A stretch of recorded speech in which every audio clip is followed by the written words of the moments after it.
54 e depois de 54 ao 62.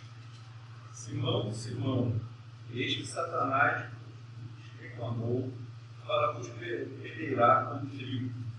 Eu, porém, roguei por ti, para que a tua fé não desfaleça. Tu, pois, quando te converteres, fortalece os teus irmãos. Ele, porém, respondeu: Senhor, estou pronto para ir contigo, tanto para a prisão como para a morte. Mas Jesus lhes disse: afirmo-te, Pedro, que hoje 3 vezes negarás e me conheces, antes que o galo cante. Então, prendendo, o levaram e o introduziram na casa do sumo sacerdote. Pedro seguia de longe. E quando acenderam fogo no meio do pátio, e juntos se assentaram, Pedro tomou lugar entre eles. Entrementes, uma criada vendo assentado perto do fogo, fitando, disse: este também estava com ele. Mas Pedro negava, dizendo: mulher, não o conheço. Pouco depois, vendo o outro, disse: também tu és dos tais. Pedro, porém, protestava: homem, não sou. E tendo passado cerca de 1 hora, outro afirmava, dizendo: também este verdadeiramente estava com ele, porque também é galileu. Mas Pedro insistia: homem, não compreendo o que dizes. E logo estando ele ainda a falar, cantou o galo. Então, voltando-se o Senhor, fixou os olhos em Pedro, e Pedro se lembrou da palavra do Senhor, como lhe dissera: hoje 3 vezes me negarás, antes de cantar o galo. Então Pedro, saindo dali, chorou amargamente.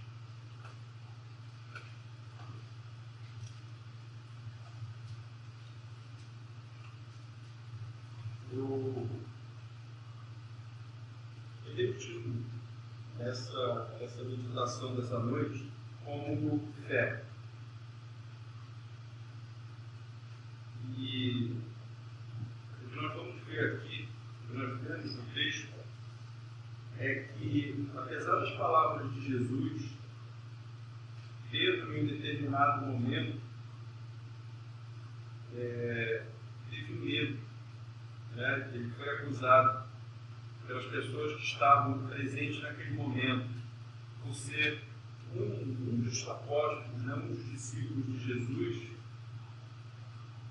e ele teve medo.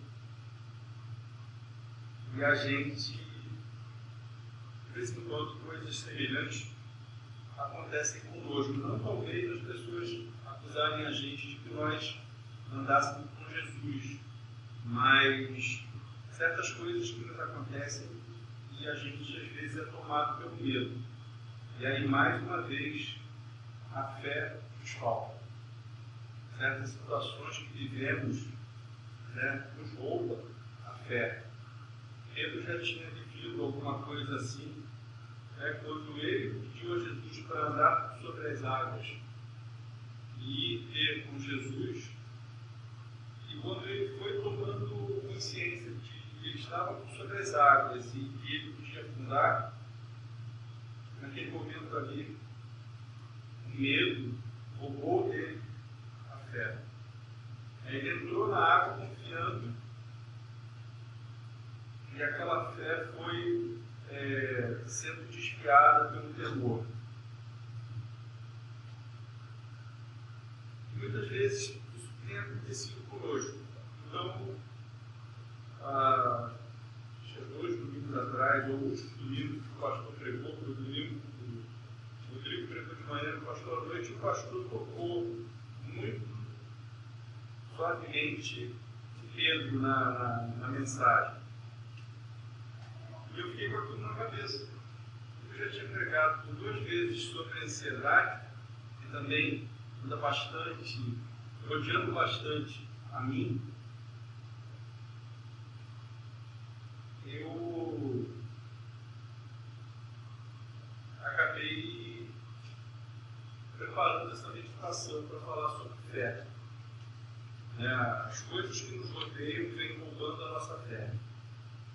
Se nós observarmos aqui, fazendo uma introdução no versículo 31, quando Jesus se dirige a Pedro, ele não chama Pedro pelo nome uma vez só. Ele chama Pedro duas vezes, né? Simão, Simão. A repetição do nome, que dá ênfase e solenidade, uma forma de tratamento bem íntimo e pessoal de Jesus com seu Pedro e seus discípulos conosco. Continuando o versículo 38, diz: Eis que Satanás os reclamou. Satanás tinha pedido a permissão para perturbar a todos os discípulos aqui nesse texto. A todo o povo de Deus, especificamente aos discípulos. E Satanás, para agir, ele precisa ter a permissão de Deus, como nós vimos em alguns outros casos da Bíblia. O Jó é um exemplo. Apesar de ter sido Deus que mostrou a Satanás o exemplo do Jó como um homem justo e ímpio, e que não se desviava do mal, ele não pôde atingir a Jó sem a permissão de Deus. É a mesma coisa que aconteceu com relação a Pedro. Jesus tinha essa forma íntima e pessoal de tratar com seus discípulos e com o seu povo, com os seus escolhidos. E a intenção de Satanás não iria adiante se Deus não permitisse.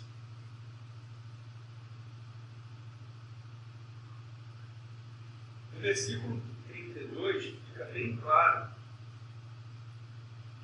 que a direção ali da ação de Satanás seria sobre Pedro, quando Jesus diz que eu, porém, roguei por ti, para que a tua fé não desfaleça. Tu, pois, quando te converteres, fortalece os teus irmãos. Então, se nós observarmos, nós temos vários itens, vários tópicos aqui neste versículo que nós vamos trabalhar nesta noite sobre o que nós precisamos aprender sobre o tratamento de Jesus para conosco, a ação incansável de Satanás em tentar destruir aos servos de Deus, mas carinho e cuidado de Jesus para cada um de nós. E nós vemos aqui o exemplo de Pedro. Eu, porém, roguei por ti. É Jesus dizendo que rogou a Deus para que protegesse a Pedro. Jesus particulariza aqui a pessoa de Pedro. E fala mais a Pedro, que quando Pedro passasse por essa fase da ação de Satanás, que ele deveria fortalecer aos outros irmãos. Vencida essa etapa desse ataque, como é que eu poderia dizer, esse ataque terrível de Satanás sobre ele, ele se fortaleceria na fé, e ele tinha a incumbência, a ordem de Cristo, a que tratasse também carinhosamente cada irmão, cada apóstolo, cada discípulo, de Jesus que convivia com ele, e cada crente que ele tivesse contato. Então, inicialmente, devemos considerar que Satanás é um inimigo terrível para os crentes. E o nosso Senhor Jesus declarou isso no versículo 31. Simão, Simão, eis que Satanás vos reclamou para vos peneirar como trigo. Satanás estava perto do rebanho de Cristo, embora eles não vissem, Ele desejava muito arruiná-los, embora os discípulos não o soubessem. E hoje continua sendo assim. Satanás vive a nos rodear e a nos envolver com coisas do nosso dia a dia, com o mundo, e vem atacando a gente a cada minuto de forma mais feroz do que um lobo quando ele almeja uma ovelha. Fico imaginando como um lobo na vida normal lá no campo, né? Quando ele vê a sua caça, quando deve salivar de vontade de pegar aquela presa e saborear ela. E é assim que Satanás fica por nós. Ele tem sede de destruir as nossas almas. Embora nós não o vejamos, ele está sempre nos rodeando e tentando nos desviar de Cristo. Mas o que tem isso a ver com fé? Né? Quando ele consegue trabalhar a nossa mente e nos envolver com coisas que não são de Deus, com coisas que são mundanas, ele automaticamente está enfraquecendo a nossa fé e está acontecendo, vai acontecer com a gente como aconteceu com Pedro. Pedro se julgava uma pessoa forte, uma pessoa esperta, achava que por mais que ele vivesse momento que o colocasse à prova, mesmo que ele corresse risco, que naquele momento alguém pegar, prender ele e matar imediatamente, ele achava que ele ia ser forte para dizer que era assim, ele era um apóstolo de Cristo, ele era um seguidor de Cristo. E ele falou para Jesus aqui que ele estava pronto para ir com Jesus para onde quer que fosse. Mas Jesus já conhecia o coração de Pedro como ele conhece o nosso.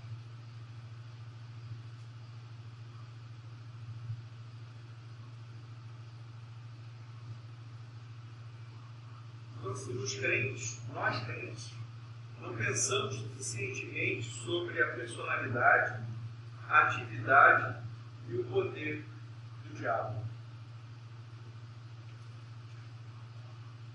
Foi ele que trouxe o pecado no princípio na fundação do mundo, foi ele que trouxe o pecado na tentação de Eva.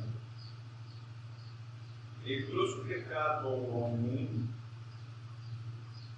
E às vezes nós como se nós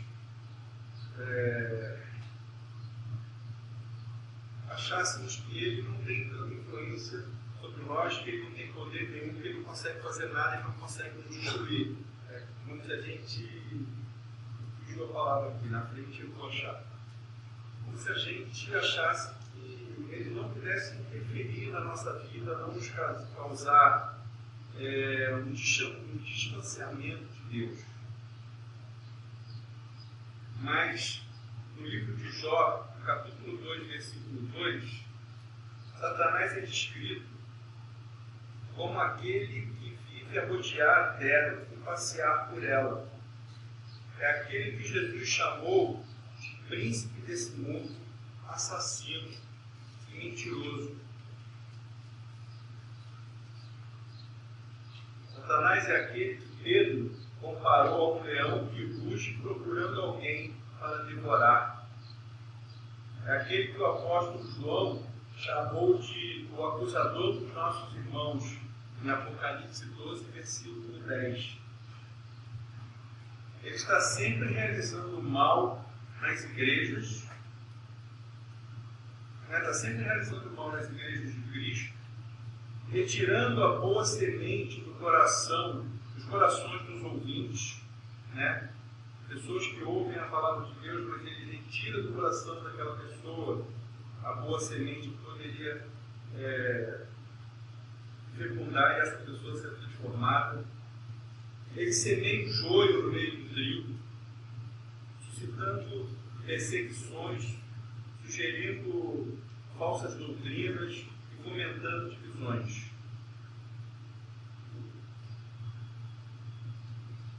O mundo é uma armadilha para o crente e a carne um fardo e um obstáculo.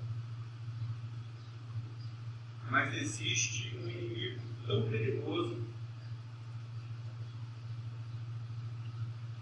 Mas não existe um inimigo tão perigoso quanto o diabo. É o mundo, apesar de tudo que ele tem a nos oferecer, ele não é nada. Ele é perto de Satanás, que é incansável, invisível e bastante experiente para nos levar a pecar. Devemos crer que ele existe e ele quer nos destruir. Os não convertidos brincam e falam levianamente sobre Satanás.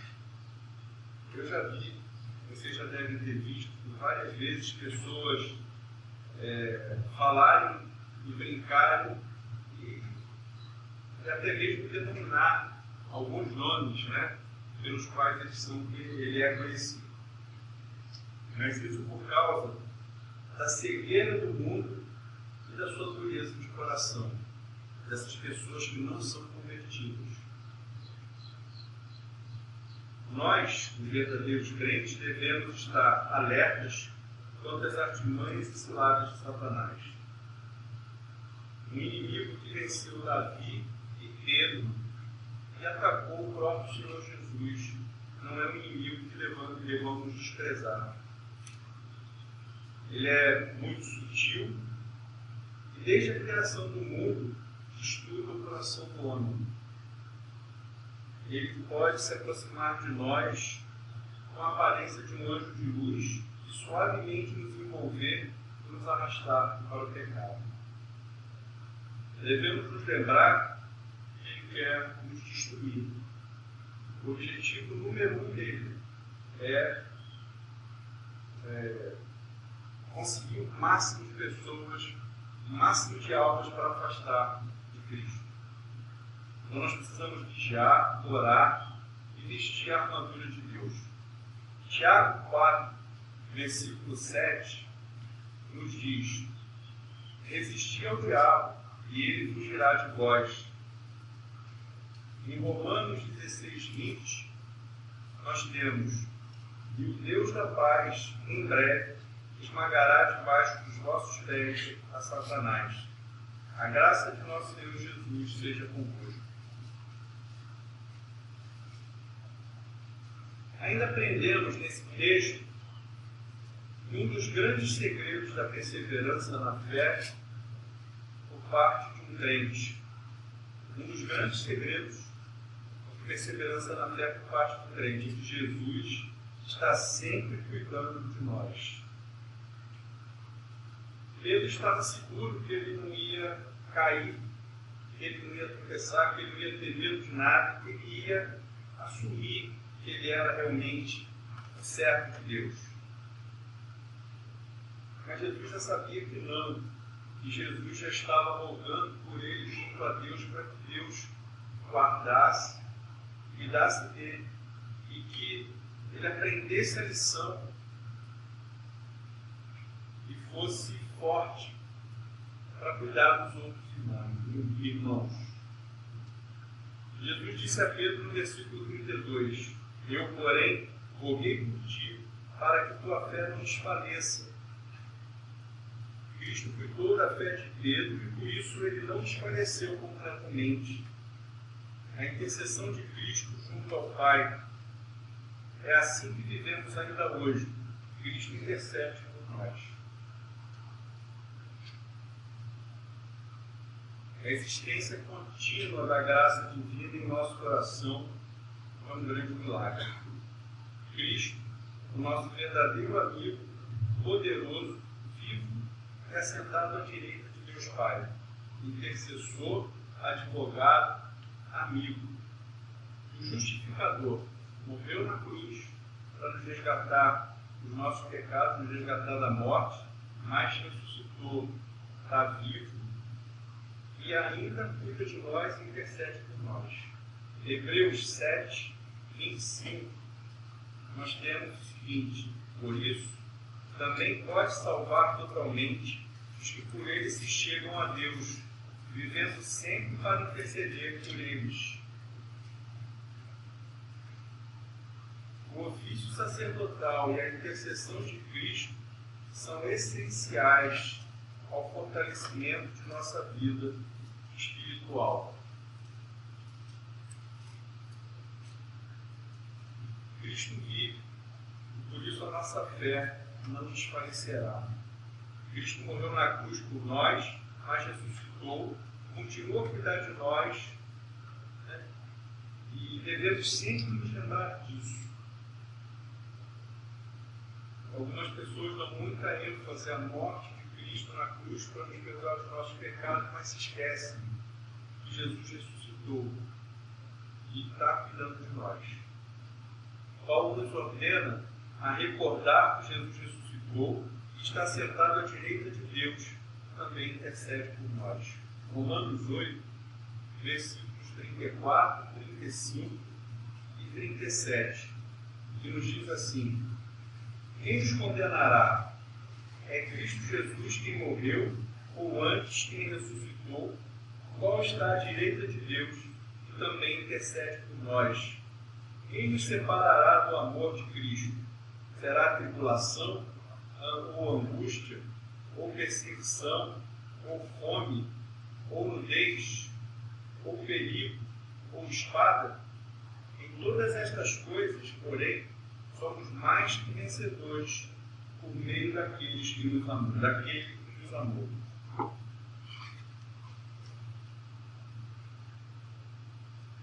Cristo, assim como fez com Pedro, ele continua nos beneficiando até hoje. Aquele benefício que ele fez com Pedro, né, que é relatado aqui pela palavra de Deus, ele continua fazendo por nós hoje, intercedendo junto ao Pai por nós, cuidando de nós e nos defendendo das artimanhas e malícias de Satanás. Finalizando, ainda aprendemos nesse pequeno texto de Lucas 22, de 31 a 34, a obrigação de todos os crentes que recebem misericórdias especiais da parte de Cristo. O nosso dever de cuidar dos nossos irmãos. Jesus disse a Pedro: quando te converteres, fortalece os teus irmãos. Deus faz com que o mal se reverta para o nosso bem. Ele pode fazer com que a imperfeição e a fraqueza de alguns membros de sua igreja cooperem para o bem de todo o seu povo. Ele pode utilizar o tropeço de um crente como instrumento para capacitá-lo a ser um consolador e amparo para os outros. Quando acontece conosco algo, como aconteceu com Pedro, mas pela misericórdia e graça de Deus, de Cristo, somos levantados para continuar em novidade de vida.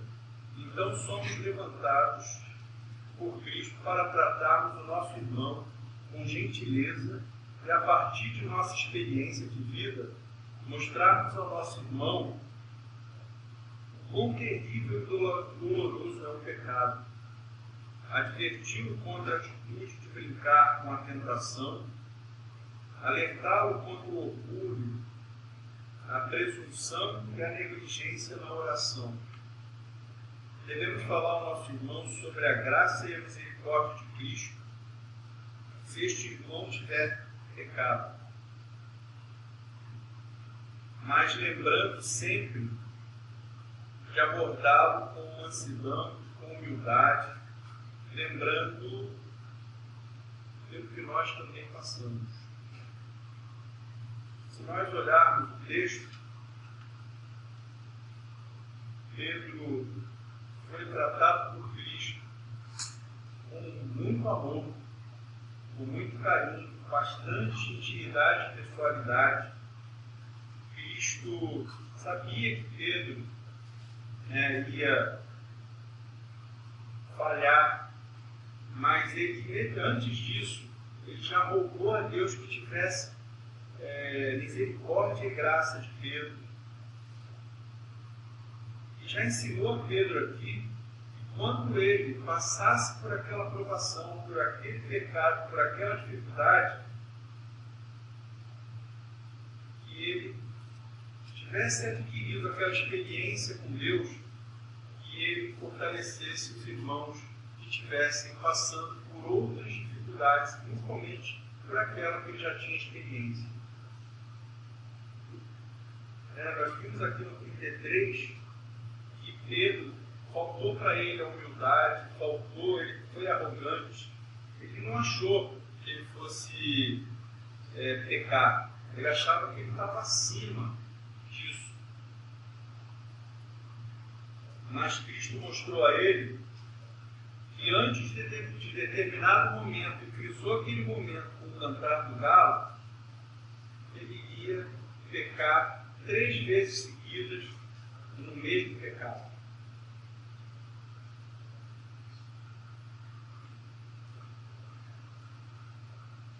Concluindo, eu gostaria de destacar alguns pontos com os irmãos.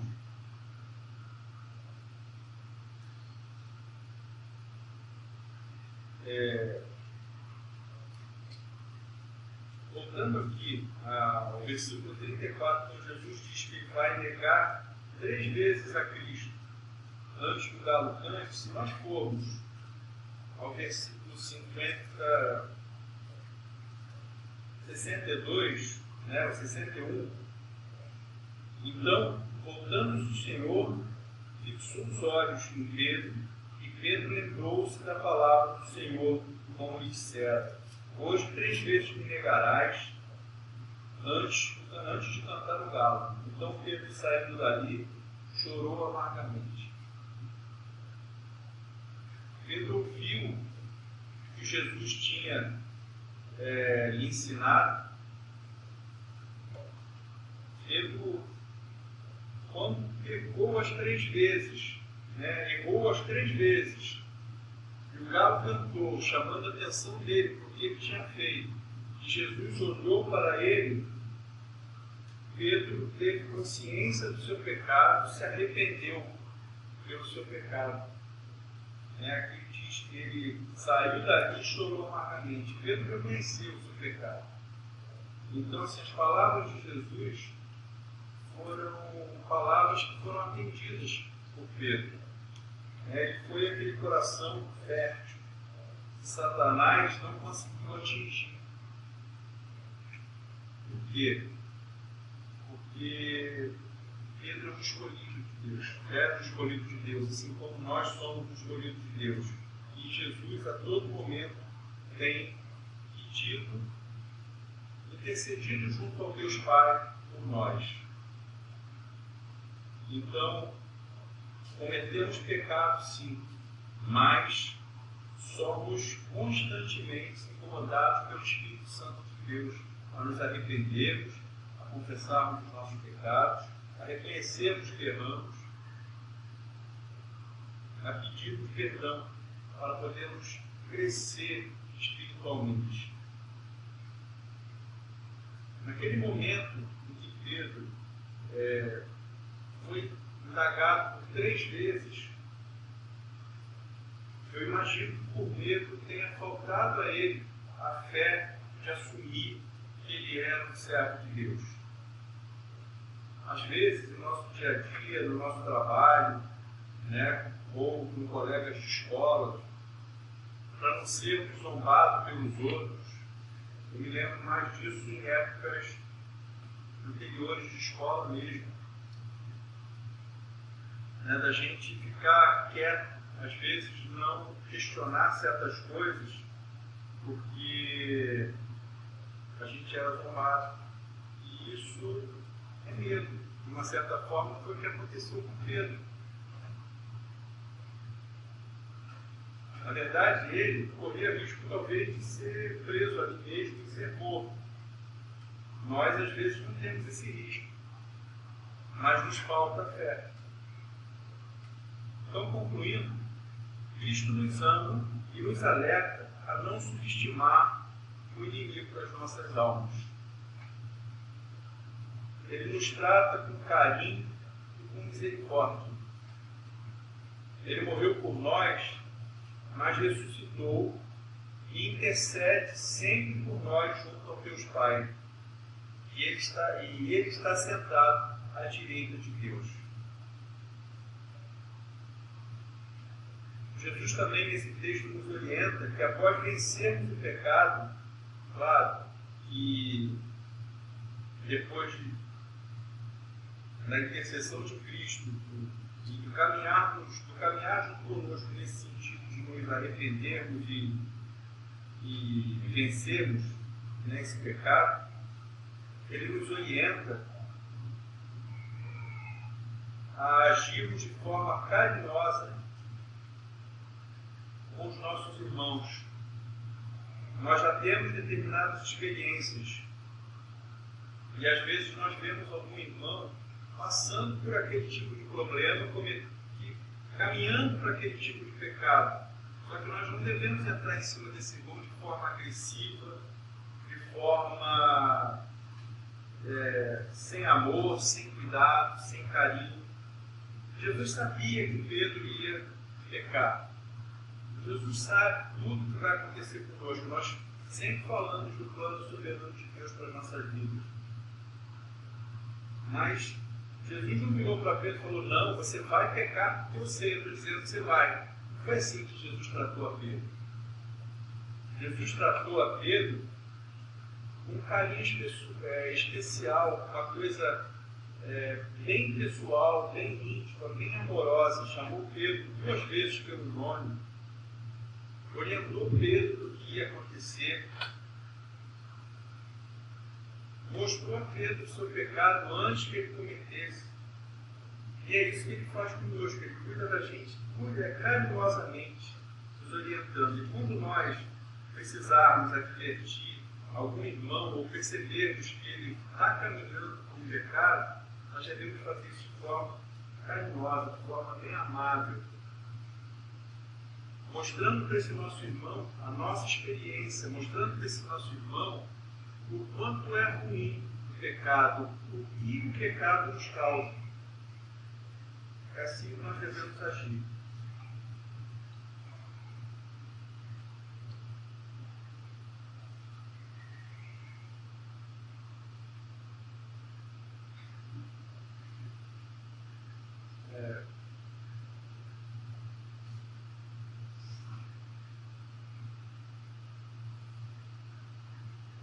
A fé, ela está diretamente ligada à nossa forma de caminhar diante de Deus. Se nós permitirmos que Satanás nos afaste de Deus, a nossa fé vai diminuindo. E a falta de fé nos leva à facilidade a cometermos pecado. E esse foi um dos episódios que aconteceu com Pedro.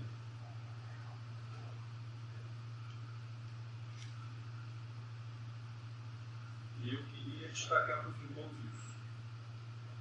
Na verdade, foi a primeira vez que eu, numa meditação, tratei não demoradamente a Satanás.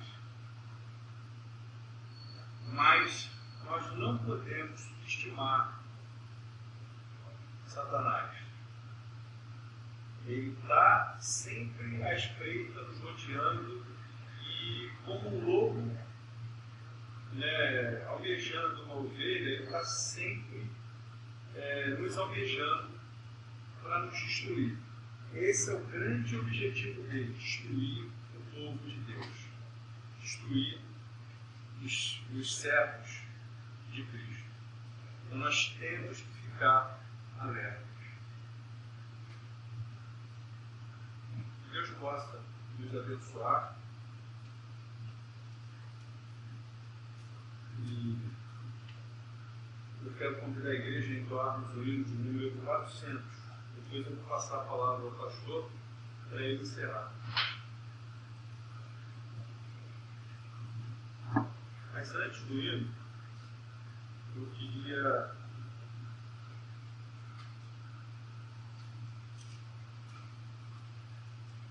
deixar, pastor, a oração final e a hino de número 400. Vamos colocar de pé.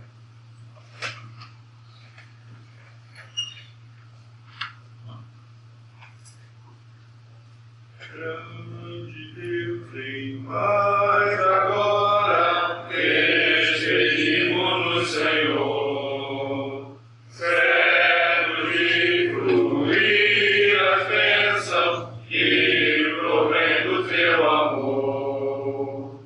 Dá-nos forças neste mundo de amargura.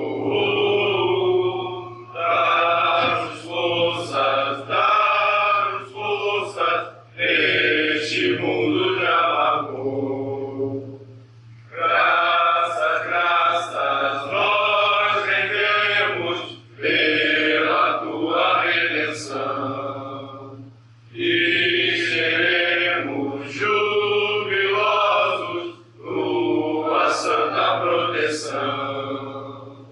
Deus eterno, reina em cada coração. Deus eterno, reina em cada coração. Amém.